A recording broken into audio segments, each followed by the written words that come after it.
Tim, no overwhelming number of plays that they ran. You guys were on the field a long time. Why did you keep standing up to that in offense? Man, I think obviously it's the first game, so you're still working yourself into condition. But man, a lot of guys played, and we needed every guy, whether it was injuries or just rotation-wise. Everybody got to step up against a really good offense. But whatever it takes, 60 plus. Cam, you've experienced a lot. How would you put that game into words? Just what this team was able to do. It's fun. It's been a minute. To come here, AFC North, was it perfect? No, but just fun. It's one of those games that keeps going back and forth. Man, who's going to win it? Missing those field goals, it's like, and we don't die.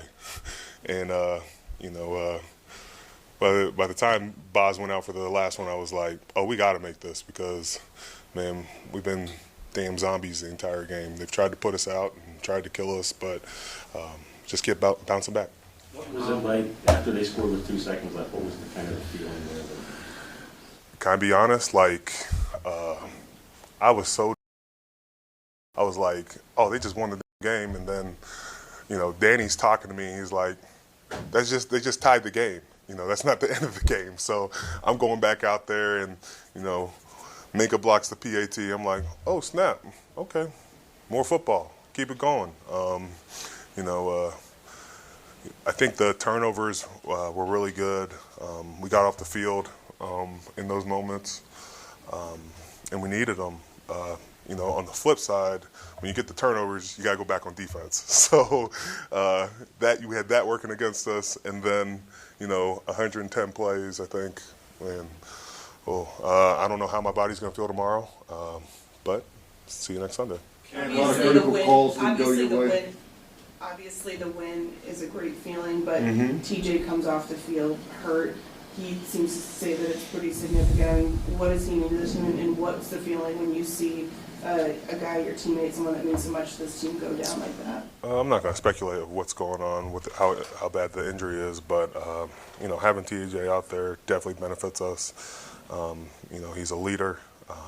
He's the defensive player of the year. However long it takes, other guys got to step up. So, Alex stepped up pretty good today. Malik and Jameer are coming along. We had to do some different stuff out there, but, we rally around him. And when he gets back, we'll be ready. And a lot of critical calls that didn't go your way, a lot of injuries. Was there some reason it stayed together and somebody rallied the troops, or did it just kind of happen organically? On defense, especially, Mike T doesn't give us a chance to really even think about that. If you've been at one of our practices, the defense doesn't get a call to save their life. So, it's nothing new. We expect it. You're in a hostile environment. We don't play for the calls. We play through them. But, that's the ebb and flow of a game. You're not going to get every single call, but how you battle back. And we needed 60 plus to get this done. Cam, Minka sets his tone early, and then, of course, he allowed you to win the game with that blocked field goal. What's there to say about him, the impact he has on his football team? Minka's a complete player. A lot of people sleep on Mink and what he's capable of doing, whether it's being a box safety or being a ball hawk. Or even blocking kicks.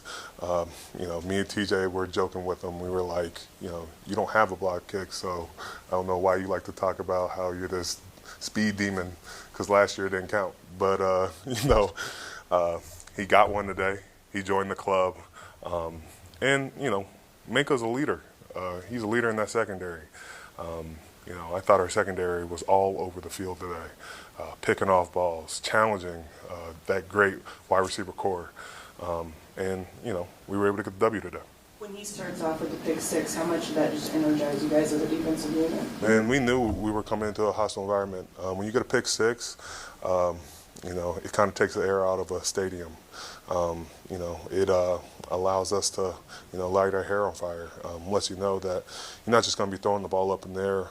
There's a price to be paid, and it invigorates us. Your fumble recovery, Cam, did you think you were? I thought it was a pick. You know, I don't know what Elias is thinking, but you know, I thought it was a pick, but we'll see. Alex has been out most of camp to give you that kind of effort. Yeah, you know, he's been out, but at the same time, he conditioned himself for it. You know, we asked a lot out of everybody on defense, but you know, I thought Alex, like day in and day out, he was always conditioning, trying to stay on top of it, taking scout team reps, you name it. You know, it's a testament to him just being ready for the moment, and what a way to start off with, you know, 3 sacks. Mike talked about he expects the defense this couple weeks ago, expects you guys to be great and dominant. Can you show that today? Work in progress. You know, there were a couple big runs that really took the air out of it. You know, they've got good players on that, but man, when we stay in our gaps and sound, it's hard to beat us. But you know, we went into a hostile environment versus a good offense, and you know, we were able to get a W. Cam, your offense put up a ton of points, not a ton of yards, but they didn't put you guys in bad positions. I mean, will you take that? I mean, Yeah. You know, it's acceptable. You know, at one time I was thinking, you know, we got 17 points on the board. We can win games. You know, back to when Coach LeBeau was here. You know, if an offense gives you seven, you can win a game. But you know, it doesn't matter what the situation calls. We got to step up. All right, thanks, Cam. Thank you.